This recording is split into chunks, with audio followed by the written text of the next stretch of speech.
streaming, and then that'll get going. Click that. We're going to start with the XZ situation because a little bit more has come out. It has a CVE now. I believe it didn't last time we talked about this. And we have this really nice flowchart that kind of just describes how everything ended up going down.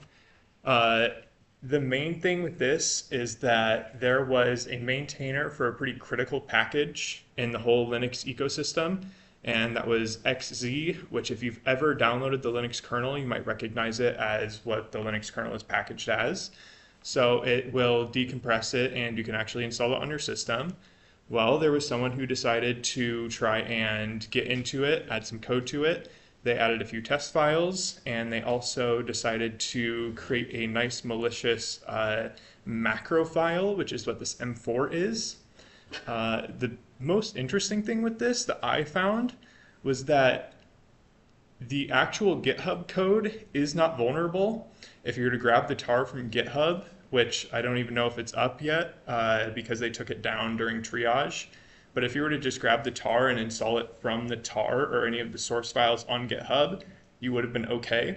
This build the host file was only on certain repositories. So the Kali repository was hit, and then there was also some like Debian like beta program kind of test area that had this build the host file. And that is what actually unlocked the backdoor because it would take these malicious test files, parse them into actual executable code using some crazy bash scripting. You can even see with this basic snippet here, there was kind of a lot of these redirections and obfuscation to keep it hidden. And even once you did get the executable file and this kind of like uncorrupt from the comments, extracting these striped out bits of data, they were able to even kind of obfuscate that a little bit. And it took people many, many days to look into it, figure out how it worked, and kind of understand what it all was doing. And at the very end, the best way I can describe it is that it added itself into LZMA, which is used in OpenSSH when you're connecting as a form of like hashing and a checker, and it would take the public key you provide. If it matched a specific one that was in the code, it would just automatically allow you through. So this also didn't necessarily make you overall vulnerable. This wasn't like an Eternal Blue or any of those where I could just go to a system that was vulnerable to this and just log in. This was only available to the attacker themselves or someone with the private key. So this was very targeted. This was very complex. If you want to read more about it, I put a couple of things in the links channel already. There are these great charts. There are great write-ups. And there is a lot of information out there now about kind of what happened with the actor and what the code looks like and how to decipher the code. So if you want to, you can head over to the links channel and check some of that stuff out. The main topic for today is Parrot/Kali. We've all probably heard about it before. It's what you download when you're getting started in security, and it has a bunch of these really, really cool tools, but it gets a little bit overwhelming. So even just looking at this basic Kali install, I don't really have much in here except for a couple niceties that I like to have, such as linking Python 3 to Python so I can just run scripts normally. This is my malware analysis box. And you can see on here, just bare Parrot comes with a ton of different tools. So if you wanted to, you could try and look through all of these and figure out what they did and try and find the ones that you would need eventually. But today we're going to be covering the ones that I've touched the most, doing a bunch of different CTFs, doing quite a few different Hack the Box boxes. I've probably completed 6 or so. I could actually just check my profile really quick. I've completed a fair amount of easy boxes, so a lot of those will have your initial enumeration, get a foothold, get an actual shell on the machine, and then try and escalate. And yeah, you can see I've done a couple of different boxes with this that all kind of follow that similar pattern and use very similar tools. And we're going to be talking about some of those tools, how to use them, and what they do today. So starting off, I kind of structured this like your typical CTF categories. We have web, crypto, reverse, or I guess I never really put crypto in there, but crypto, if you want anything, it's CyberChef or it's a bunch of math. If you don't want to do a bunch of math, you can go for the CyberChef ones, but the harder ones will require just a bunch of math. And taking the taking the cryptography course here, 331 and I believe 533 are both of our cryptography courses here if you want to learn more about keys and signing and different tricks and weirdness when it comes to the math behind all of these weird, fun algorithms. But if nothing else, just remember CyberChef for crypto and CyberChef for some of these, especially if you have different data types that you try to translate between. That's kind of the one that's applicable to every one of these categories that I've probably used in all of these categories at one point or another. After that, we have reversing, trying to figure out what something does. Pwn, which is when you're either given like an IP or some kind of port to connect to, and you have to try and get in, get a shell, get some kind of flag, whatever it is. After that, we're going to cover a little bit of wireless. I haven't touched wireless a ton, and this is going to be a quick disclaimer. Do not mess with wireless unless you are on your own segregated network and you know exactly what you are connecting to, exactly what you are listening to, and exactly what you are breaking. It is really, really easy to start using wireless tools and start cracking like the WPA keys at IA State. And hopefully you wouldn't be able to crack them, but just in case, if you do, you don't want to get in some hot water with that because you're not necessarily supposed to be doing that. And Iowa State is really cool with a lot of things, and I use them as an example with some of the tools here. But trying to crack their pass keys for their Wi-Fi or trying to act as a middleman and pretend you're iState guest to try and get credentials that people are using on websites, none of that's cool. You need to make sure that you're connecting to the right thing for the right challenge, and that makes it really hard to practice wireless. But it is really cool if you can actually get a chance to and you get some of your own hardware, set up your own networks. On top of that, we also have hardware, another one that's a little bit harder to kind of just get into. It's not necessarily free like web where you just have a website and then you can connect to it and play around with it. Sometimes you just have to buy hardware. Sometimes you can just download like images. You might be able to get just an Android image, try and break it, try and run it, and we'll talk about tools to run it and look at it and examine it. And then you also have forensics. Forensics is taking a machine and kind of figuring out what happened, what's going on, and what might have caused some kind of intrusion, or even just listening to things to try and extract data from networks or devices. And then we also have stego, which is hiding things in files, hiding things in images, hiding things on your system, and a couple of tools that you can use to extract the data that's being hidden. So starting off with web, this is one that a lot of people get really interested in very first because it's super easy to interact with. Some of the most common web vulnerabilities are literally just typing things into the URL or trying to use a common exploit. So this is a lot of people's first introduction to security. This was one of mine, looking at SQL injection, looking at path traversal, stuff like that, that I could just go to a website and technically just kind of enter dash hash or like // or semicolon, whatever command, and try and see what's happening there. Of course, only do it to sites you are authorized on. There are multiple sites that are just like, hey, here's where you can test SQL injection, here's where you can test command injection. There's just lots of those out there. So you can usually just go find one. And I believe I have an example in here if you want to look at more SQL injection stuff. There's also Burp Suite. Burp Suite is a really, really useful tool.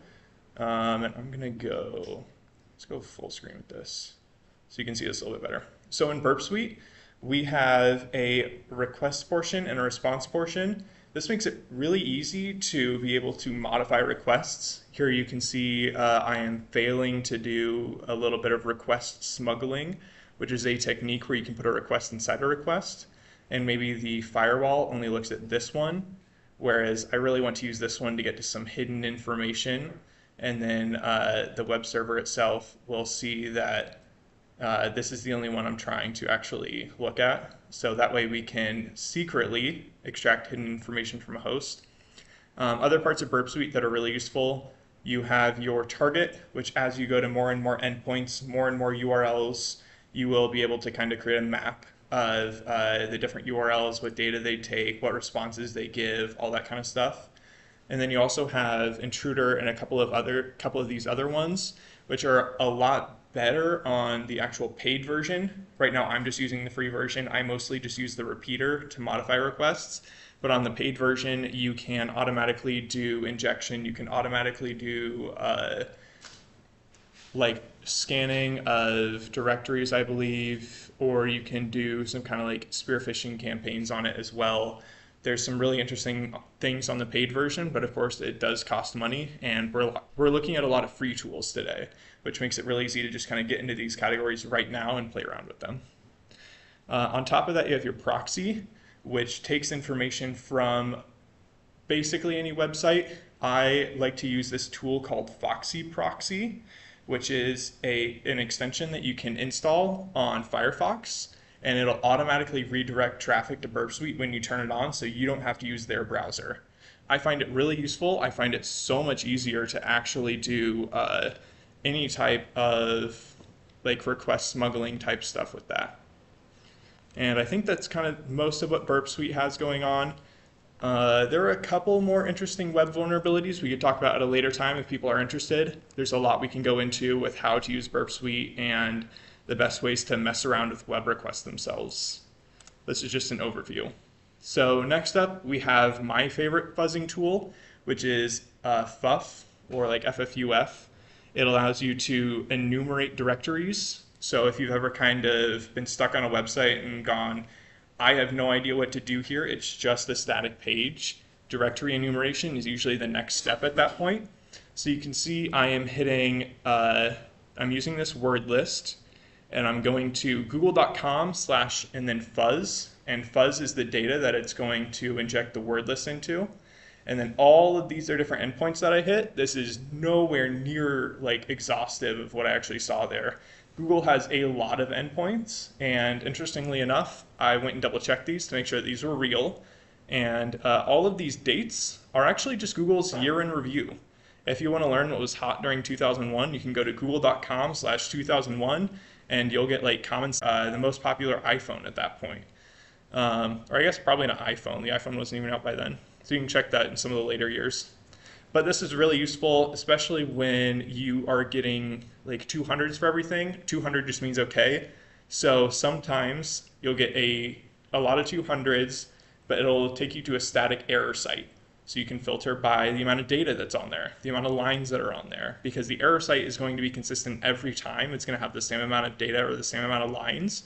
So then you can go, oh, if it has this many lines, I just don't want to see it in the results, and that way we can filter by more real results. And there are tons of great filtering options that I've used on this that have been very, very useful. The other ones that you can use for this are Dirbuster, Dirb, and GoBuster. I started on Dirbuster. It has a nice GUI, it does recursive, it does all that kind of stuff. And they also have their own word lists that come with them. But I found that FUF is a lot more, is a lot faster, is a lot more accurate, and has a lot more flexibility when it comes to fuzzing endpoints. And then the next one that's really common for web that I found is called SQL Map. SQL Map can be used to test for SQL injection on a website. Any login forms, any search bars, anything that you can input data and it tries to send it to the back end, or especially if it tries to store it or check it against data that might be in a database. SQL Map is your go-to. It'll check all kinds of SQL injection because there are hundreds, if not thousands, of forms of SQL injection. So trying to test it by hand gets really, really exhaustive and really, really annoying, and this will just speed that up for you. So our next category is reversing. Reversing is my specialty. It's what I find really interesting. We have a talk on this already if you want to go to the YouTube channel. And it talks about some of the tools here, like Ghidra, GDB, x64 debug, and binwalk. So Ghidra is just to look at assembly. You get a binary file, and it's, well, binary. So how do you kind of tell what it's doing? Ghidra will give you both a lot of kind of function information. It gives you a lot of the variables, where they are on the stack, and where they're referenced in the code. It'll also give you the assembly, which is really, really nice once you get more used to it, once you get more comfortable with things, because you'll be able to read this, and the C code gets less and less reliable the more and more advanced the challenge is. It gets really, really weird on some of the harder stuff, and you just kind of need to look at what the assembly is doing and kind of the weird tricks that assembly has. On top of that, it has all the different variables.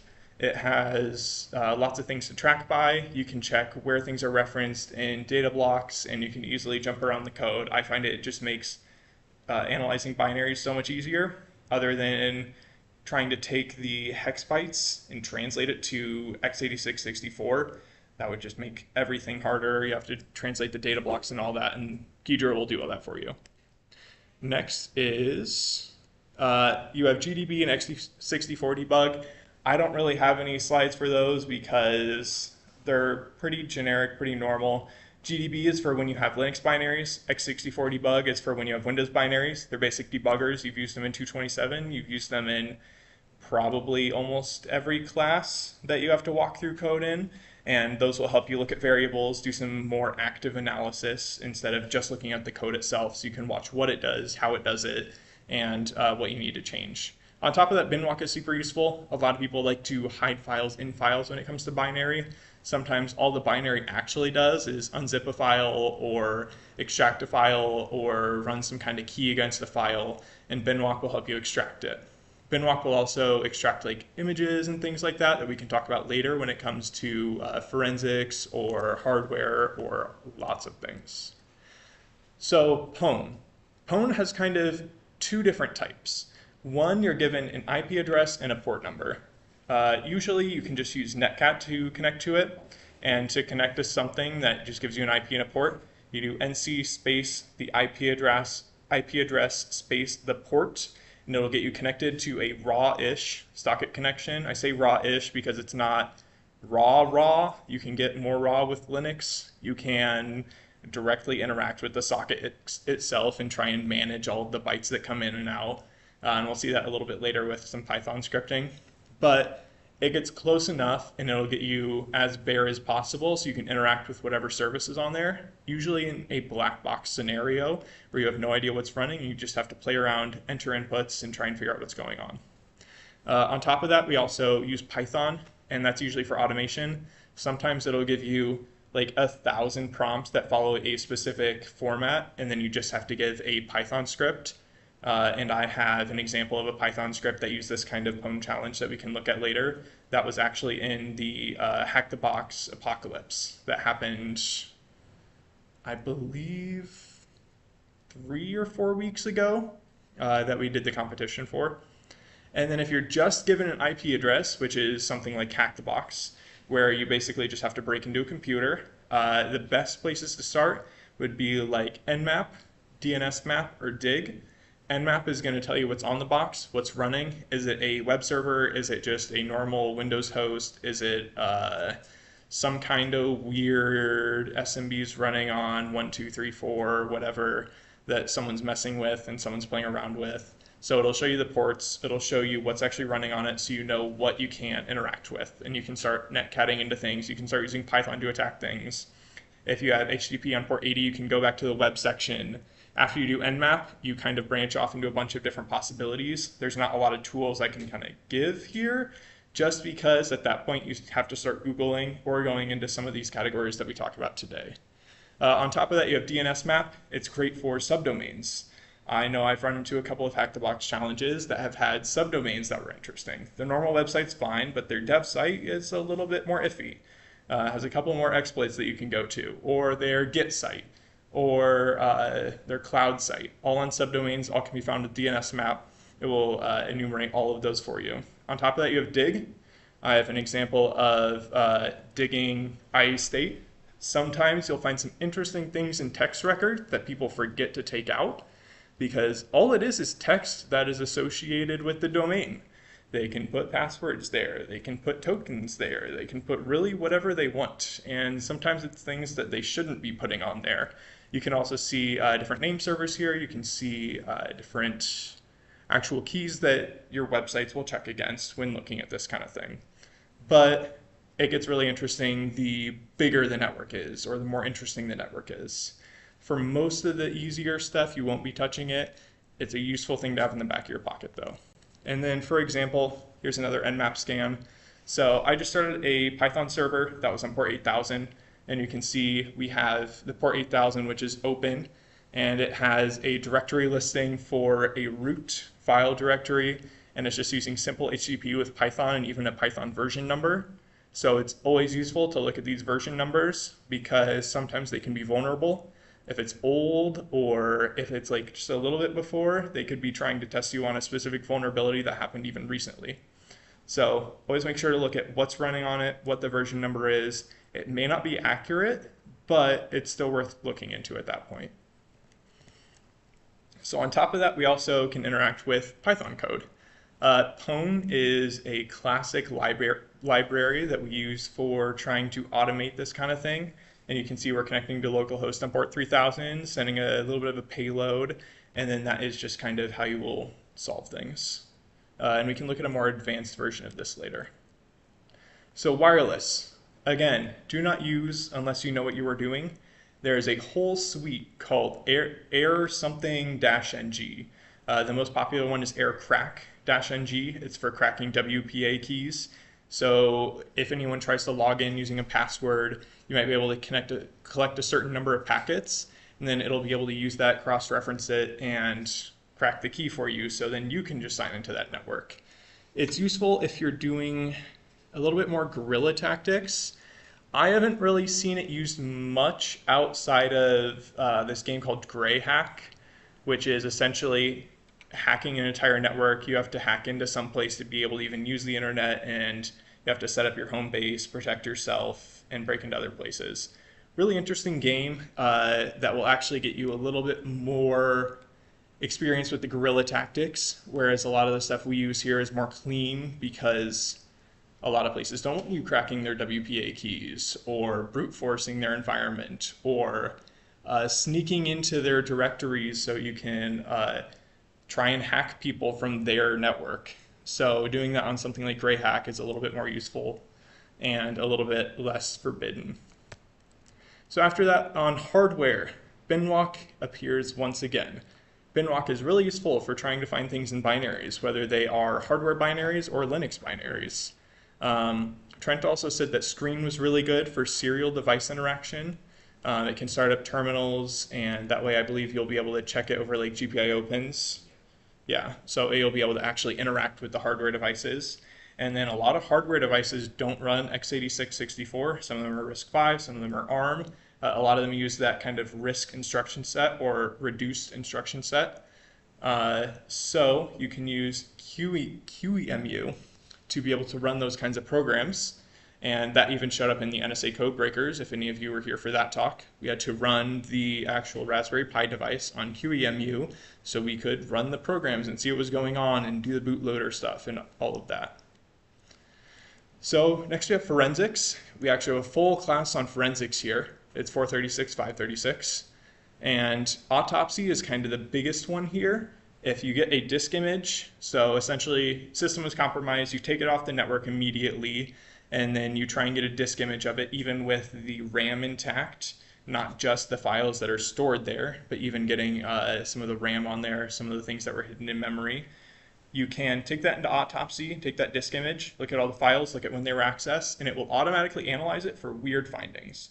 Things that were accessed recently, things that aren't the norm, because trying to analyze Windows file systems normally, a lot of stuff looks malicious that's just normally there. If you ever kind of just look around the registry, look around the Windows file system, there's a lot of weird looking files that are completely normal, and this really helps kind of sort those out. On top of that, you have Wireshark. If people are doing things over the network, you can use Wireshark to capture packets, or if there's a PCAP from some kind of incident, so someone connected doing stuff weird, and someone took that packet capture, took all the packets that were extracted. You can take it into Wireshark, filter it out for HTTP traffic or what site they were hitting, or if someone got a weird file, you can maybe figure out where the file ended up coming from instead of the place that they originally thought the file was going to come from. It's really useful for all that kind of forensic stuff. And on top of that, binwalk again. A lot of stuff is hidden, so binwalk will automatically look at your files and try and extract data from them. Here's an example of a Wireshark capture. You can see it gets really, really in depth. You can see all of the bytes that were transmitted over the wire, as well as kind of source addresses, destination addresses, and you can set this up to whatever you want it to be. If you want to look at all the websites, you can add a new column for that. So it makes it easier to look at who was accessing what website when and kind of get a full timeline for that. And you can see that each of the packets has the protocols broken up, and it'll have all of the flags separated.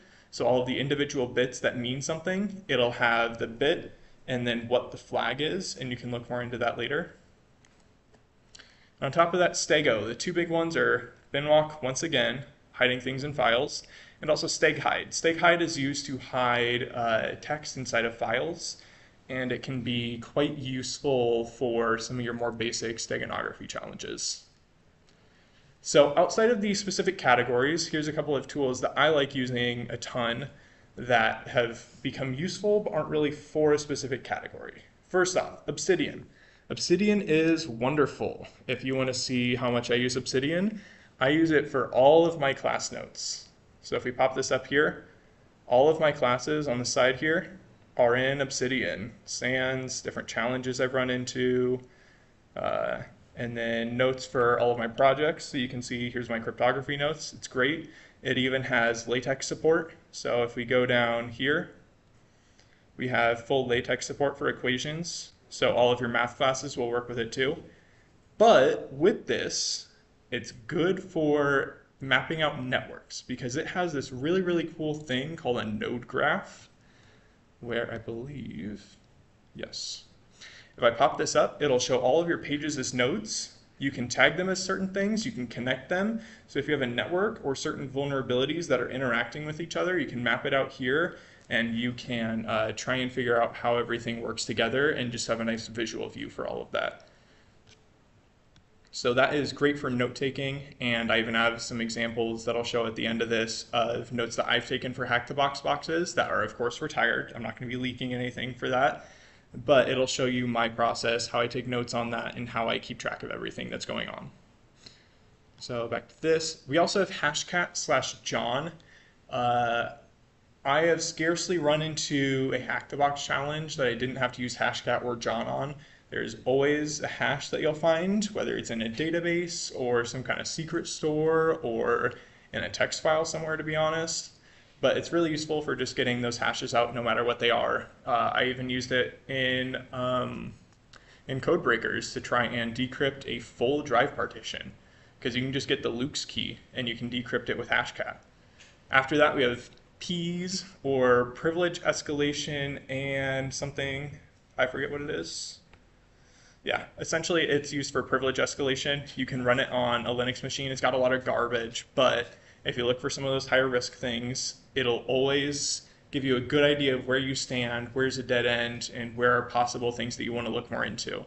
It also has Windows and Apple versions, as you can see here, and it'll just look at all those common spots for privilege escalation once you actually get on the machine.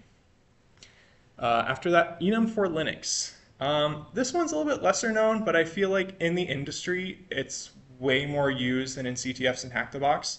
This one will get you different SMB shares. SMB is the server message block protocol. It is used by Windows to store files, and a lot of people like to put things on SMB shares that they really shouldn't, or have SMB shares up that should not be public, even if they are hidden. Of course, hidden SMB shares, just a fun fact, is denoted by the $, similar to how hidden files in Linux is denoted by the dot. You'll be able to find different things with that. You might be able to find some secret data in there. That's a really useful one that will come more into play in the professional world. After that, CyberChef. I use CyberChef every CTF competition, I'll be completely honest. It is great for XORing, base64ing, ROT13, literally anything that has to do with manipulating data, whether it's encrypting or encoding. CyberChef has your back there. On top of that, look it up. There's a lot of vulnerabilities with POCs out there. If you literally just look up like CVE, blah, blah, blah, blah, blah, and then like POC. Actually, I probably have one up here. CVE, POC. Yeah, look at this one. So look at that, CVE whatever POC. we have a log4j shell POC. It's a nice little utility that you can use on anything that might happen to be vulnerable to log4j. There's tons of GitHub repositories up for like any CVE that you'll be able to find, and all you have to look up is the CVE number and then POC afterwards, which stands for proof of concept, as it says here. And it might be able to get you a shell. It'll kind of tell you how it works, how to use it, and these are pretty much used on every single Hack the Box machine, because most of the time you're looking for vulnerable versions that will then have a proof of concept out already, and that's what makes them more easy. And then aside from that, there are other tools. If you find a device in a hardware challenge that you don't recognize or some kind of signaling you don't recognize, you might be able to look up the signal name followed by tool, and you'll find loads of tools on the internet. While Parrot does have a lot of tools, I have probably downloaded and used as many tools that way as I have on the base machine, and I haven't used like 80% of the tools that are actually provided with the system. So it is a little bit bloated, and sometimes you just need to do your own stuff, get your own tools on there. Let's see, and then after that, yeah, one more slide. It also has a lot of other files that are quite useful. If we pop this up a little bit bigger, you can see that this is in the user share folder.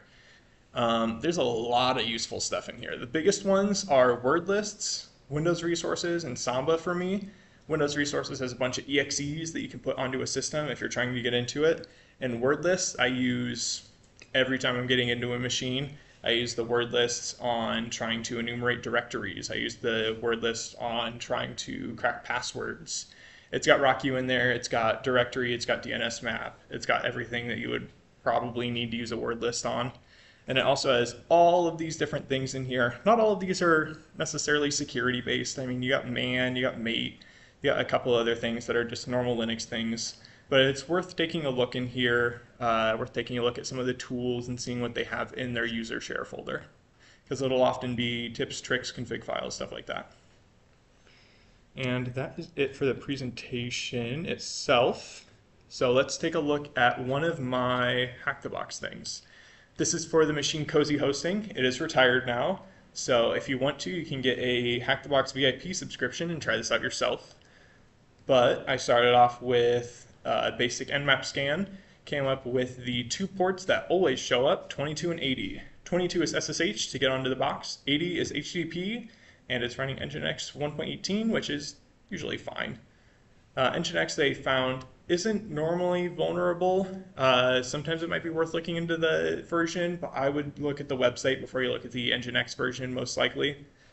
But you can also see during the directory mapping, I found a couple of interesting things. Admin, basic index, logout, login, but also this weird thing called actuator. Anyone that's used Spring might recognize this for 309, but it's a useful little endpoint that gives you information about the website you're on. I went to a couple of weird spots, looked at this white label error page, and it had some interesting information while trying to get to something that didn't exist. Oh, and then I went to error and it said status 999. I looked some stuff up there and I saw that it was probably running Spring. And then I got actuator. And ooh, look at that. They have all of the beans that they're using, which is essentially like the modules inside of Spring. And it's also got something called, where is it? It's not in sessions. There we go. Actuator sessions. When we do that, we see got a session here that's unauthorized, and then we got, oh, a couple of sessions from a K. Anderson. Interesting. You can actually just use these as session cookies. HTTP takes these and they'll check it to see if it's in this session store. So it just kind of leaked these. So I had this from Burp Suite, and this is what I put into Burp Suite. So I took note of that if I wanted to come back to it, if I wanted to re-enter it. And I just know that this is my session ID that I can get from the actuator sessions endpoint. And then here is the actual stuff I can enter. I got a weird response. And these notes are a little bit all over the place, but I try to find a good balance between taking notes that are readable and notes that I can just quickly put on there without spending too much time organizing. So I used a command injection on one of the entries, got a reverse shell. I saw some data, people were using some things, went into the database, and oh, we got some password hashes. Basically just crack that with HACC, and it'll tell you what the raw password is, this little Manchester United. And then from there, the privilege escalation was really interesting. This Josh person had sudo privileges, but only on SSH. But interestingly enough, you can SSH onto your own machine. So if you have sudo on SSH, you have sudo on your own machine. And this is the little payload that I used, which of course is weird bash scripting stuff. But it worked, and I was able to get the root flag. So this is just an example of what my notes look like. And then we can also look at one of those weird Python challenges. Not this one.